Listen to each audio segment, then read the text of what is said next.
Apa kabar adik-adik semua? Pada kesempatan kali ini kita akan belajar tentang pembelahan sel.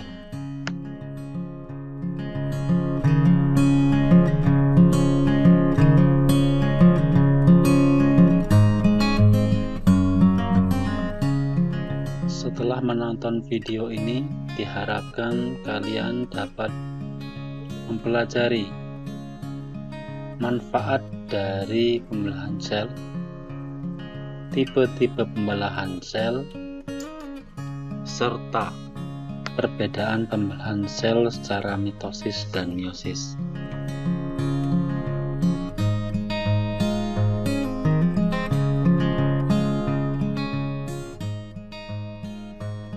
Kita awali materi ini dengan sebuah pertanyaan: bagaimana sel yang sangat kecil dapat mempengaruhi kehidupan manusia? Pada saat kelas 7, kita sudah belajar tentang sel. Di sana dikatakan bahwa makhluk hidup tersusun dari sel. Nah, untuk manusia selnya itu jumlahnya sangat banyak. Bagaimana jumlah sel di dalam tubuh manusia bisa bertambah banyak? Tentu saja, hal ini terjadi karena sel mempunyai sebuah kemampuan yang unik. Sel mempunyai kemampuan untuk tumbuh dan berkembang melalui proses yang disebut dengan pembelahan sel.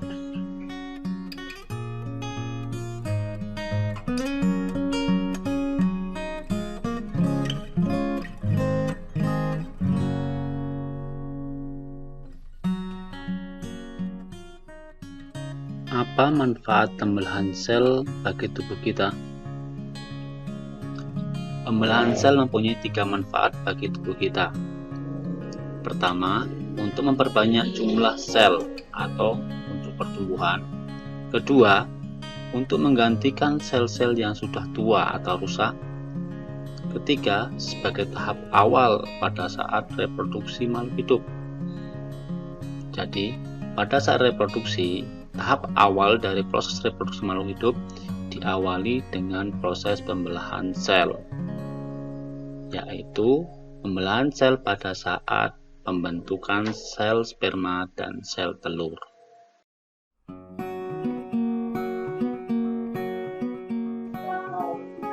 Secara umum, cara sel membelah itu ada 3 macam, yaitu pembelahan biner atau amitosis, pembelahan mitosis, dan pembelahan meiosis.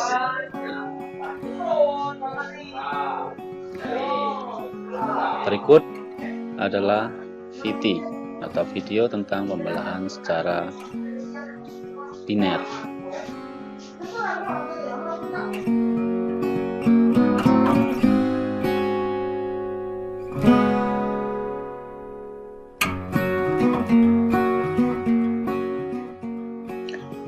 Pembelahan biner diawali dengan proses pembagian sitoplasma dan organel-organel yang berada di dalam sel.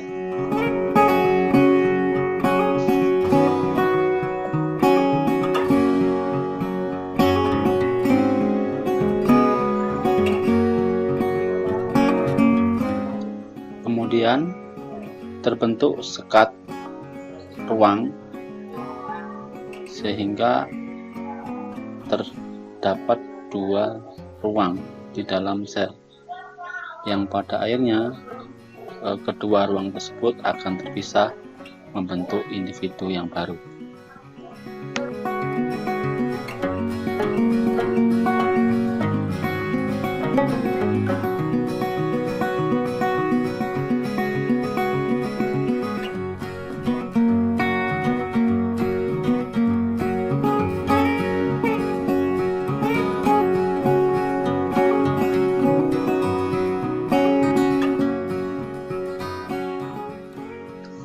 Yang menjadi ciri khas dari pembelahan biner ini adalah bahwa pembelahan biner itu tidak diikuti dengan pembelahan inti sel. karena pembelahan biner ini hanya terjadi pada makhluk hidup prokaryotik atau makhluk hidup yang tidak memiliki membran inti.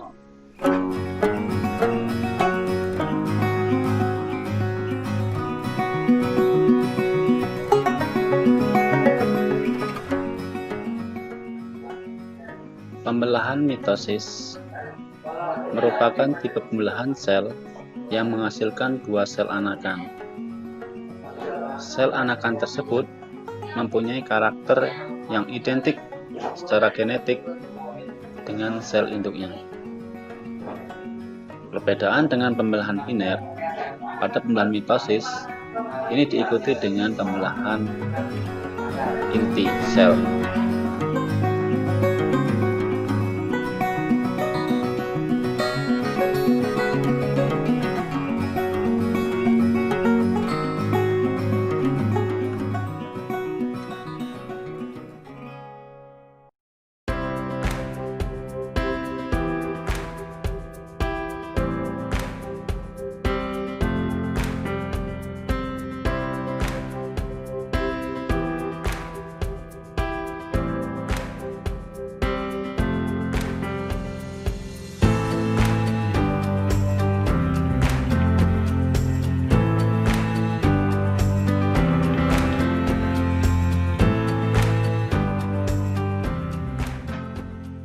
Pembelahan mitosis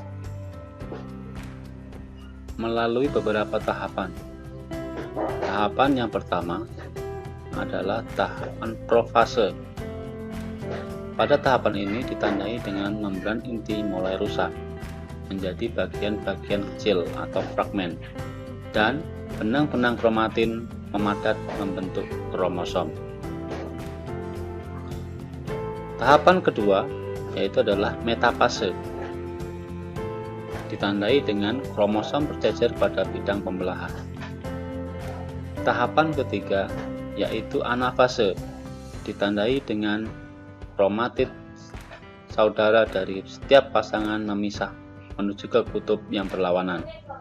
Dan pada akhir anafase, dua kutub sel memiliki kromosom yang jumlahnya sama. Yang terakhir, pada tahap mitosis adalah telofase, ditandai dengan membran inti mulai kembali bergabung dan kromosom mulai merenggang kembali menjadi kromatid.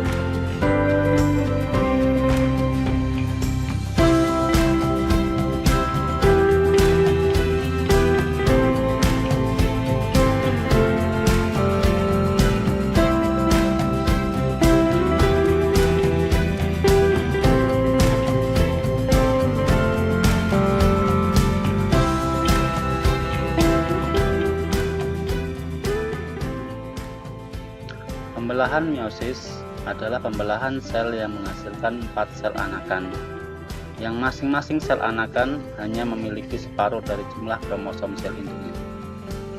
Berbeda dengan mitosis, pembelahan meiosis berlangsung dalam 2 tahap, yaitu meiosis 1 dan meiosis 2.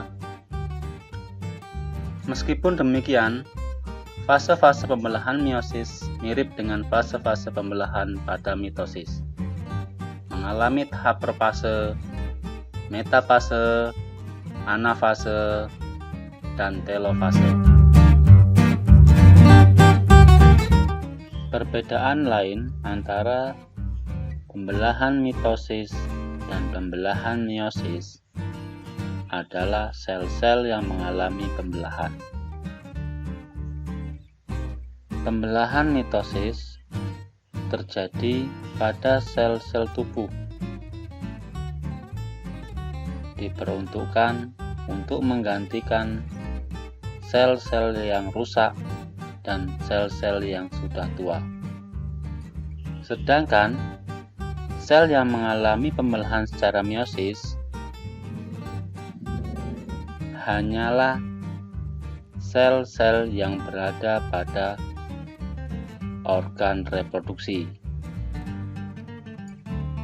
Jika pada laki-laki, sel yang mengalami pembelahan secara meiosis adalah spermatosit primer. Sedangkan pada perempuan, sel yang mengalami pembelahan meiosis hanyalah oosit primer.